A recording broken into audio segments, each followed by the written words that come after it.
Hello friends, welcome back to Amal hobbies. இன்றைக்கி நம்ம ஒரு ஹெல்த்தியான இட்லி ரெசிபி பார்க்க போகிறோம். கூடவே ஒரு டிஃபன் சாம்பார் எப்படி டக்குன்னு செய்கிறது அப்படிங்கிறதையும் பார்க்க போகிறோம். ரெசிபி பார்க்கறதுக்கு முன்னாடி இது வரைக்கும் நீங்கள் நம்ம சேனலை சப்ஸ்கிரைப் பண்ணாமல் வீடியோ பார்த்துட்ருக்கீங்கன்னா சப்ஸ்கிரைப் பண்ணிவிட்டு பாருங்கள். இப்போ தான் அடுத்து வரப்போகிற ரெசிபி எல்லாமே நீங்கள் மிஸ் பண்ணாமல் பார்க்கலாம். முதல்ல இட்லி ரெசிபி பார்த்துடலாம். 1 கப் பாசிப்பருப்பு, 1 கப் கருப்பு உளுந்து, 1 ஸ்பூன் ஜவ்வரிசி, இது எல்லாத்தையும் தண்ணி ஊற்றி நல்லா அலசிக்கோங்க. ஒரு 4-5 தடவை தண்ணி ஊற்றி அலசிட்டு நல்ல தண்ணி ஊற்றி 4லேருந்து 5 மணி நேரம் ஊற வச்சிடணும். கருப்பு உளுந்துக்கு பதிலாக நீங்கள் வெள்ளை உளுந்து வேணாலும் எடுத்துக்கலாம், இல்லை கருப்பு உளுந்து வெள்ளை உளுந்தும் கலந்தாப்புலையும் எடுத்துக்கலாம். கருப்பு உளுந்தில் நிறைய கால்சியம் சத்து இருக்குது. இது எலும்போட ஆரோக்கியத்துக்கு ரொம்பவும் நல்லது. பாசிப்பருப்பும் தோல் எடுத்த பாசிப்பருப்பு தான் நான் எடுத்திருக்கேன். அதே நீங்கள் பச்சை பயிர் வச்சுருந்தீங்கன்னா அதை கூட இந்த இடத்துல சேர்த்துக்கலாம். இப்போ நல்லா ஊறினதுக்கு அப்புறம் ஒரு மிக்சி ஜாரில் சேர்த்துக்கோங்க. இது கூடவே 1 ஸ்பூன் வெந்தயம் நான் நைட்டே ஊற வச்சுட்டேன். 8 மணி நேரம் நல்லா ஊறிந்தால் தான் உங்களுக்கு வெந்தயம் நல்லா அரைப்படும். கிரைண்டரில் வேணாலும் அரைச்சிக்கலாம், மிக்சியில் வேணாலும் அரைச்சிக்கலாம். நல்லா அரைச்சிட்டு இது கூடவே தேவையான அளவுக்கு உப்பு சேர்த்து மாவை நல்லா கலந்து வச்சுருங்க. 8 மணி நேரம் நல்லா புளிக்கட்டும். இப்போ மாவு நல்லா புளிச்சு வந்திருக்கு பாருங்கள். இந்த மாதிரி புளிச்சு பொங்கி வந்தால் தான் இட்லி நமக்கு சாஃப்டாக இருக்கும்.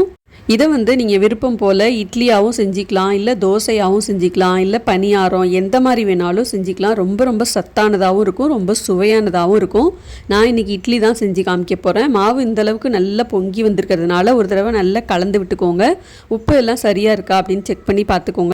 இட்லி பாத்திரத்தில் தண்ணி ஊற்றி நல்லா கொதிச்சதுக்கப்புறம் இட்லி தட்டில் எண்ணெய் தடவிட்டு மாவை ஊற்றி நம்ம வேக வச்சு எடுத்துக்கலாம். நீங்கள் இட்லி தட்டில் துணி போட்டு வேக வைக்க போகிறீங்க அப்படின்னாலும் வேக வச்சு எடுத்துக்கலாம்.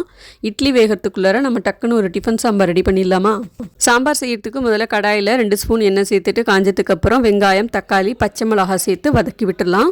இப்போ நல்லா வதங்கிச்சு பாருங்கள். இந்த சாம்பாருக்கு கேரட்டும் கத்திரிக்காயும் மட்டும்தான் நான் சேர்த்துருக்கேன். நீங்கள் உருளைக்கிழங்கு சேர்க்கலாம், பரங்கிக்காய் சேர்க்கலாம், இன்னும் என்னென்ன காய்கறிகள் உங்களுக்கு விருப்பம் போல் சேர்க்கணுன்னாலும் சேர்த்துக்கலாம்.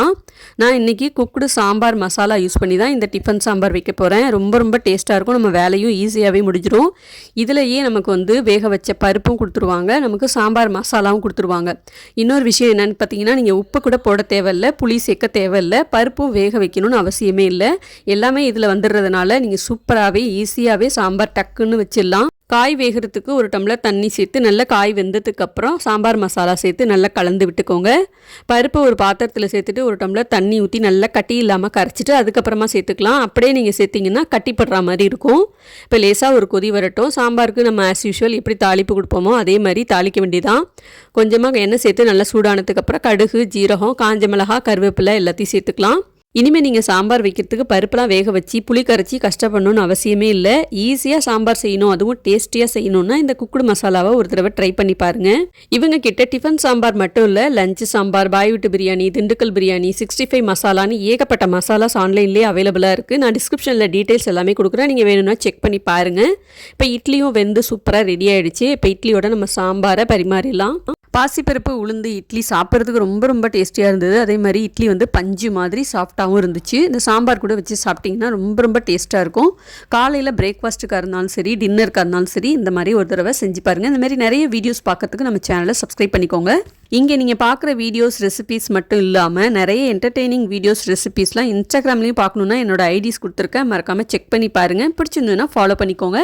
அடுத்து வேறு ஒரு இன்ட்ரெஸ்டிங்கான ரெசிபீஸில் பார்க்கலாம். பாய்.